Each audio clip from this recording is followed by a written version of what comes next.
So, and go ahead, so finish it up. Oh, yes, just sort of turning back to Russia, if there's anything that you would signal about your displeasure with them. Well, look, I'm very unhappy with them.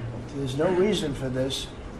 It's turned out to be tougher, but it's only tougher. And I will say the Ukrainians were brave, but we gave them the best equipment ever made. We gave them the anti-tank busters that knocked out tanks. I mean, you just aim them in the direction of the tank and the tank is gone.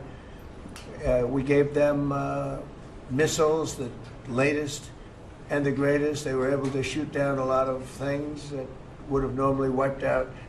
Probably would have been a very quick war. It would have been a war that lasted 3-4 days. But they had the benefit of unbelievable equipment. And Europe gave them too. We gave them far more because Biden shouldn't have done that. He should have equalized. We should have given him the same, or we should have given actually less than Europe. It affects Europe much more than us. But we're in there for over $300 billion.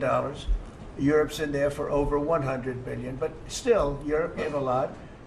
And I will say this, the Ukrainians, whether you think it's unfair that we gave all that money or not, they were very brave because somebody had to operate that stuff. And a lot of people I know wouldn't be operating it. They wouldn't have the courage to do it. So they fought very bravely. But we gave them the best equipment in the world. We make the best military equipment by far. There's nobody close. You look at other equipment from other countries, it's not even close. That's why everybody wants to buy our equipment. And that's why we're going to step up these contractors now that make it. And they're brilliant, but they make it too slowly.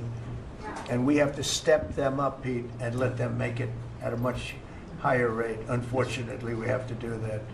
But if you look at our Patriots, if you look at our Tomahawks, if you look at our, what we do with tanks is, you wouldn't want to be driving a tank. You would feel nice and secure, but they are javelins, they're called. And I gave them the javelins. Remember they said Trump gave the javelins and Obama gave them sheets, right? They called Obama at that time. Barack Hussein Obama, if you haven't heard, did a terrible job. But that was a war that should have never happened, and a lot of people are dying, and it should end. And I don't know, we get a lot of bullshit thrown at us by Putin. For you want to know the truth, he's very nice all the time, but it turns out to be meaningless. Do you want to sanction him? Lindsey Graham has a sanctions bill on Russia. Do you want him to move I'm looking at it. Yeah, no, I'm looking. The Senate is passing. And passed a very, very tough sanctions. But yeah, I'm looking at it. Can you sign that? It's an optional bill. It's totally at my option. They pass it totally at my option.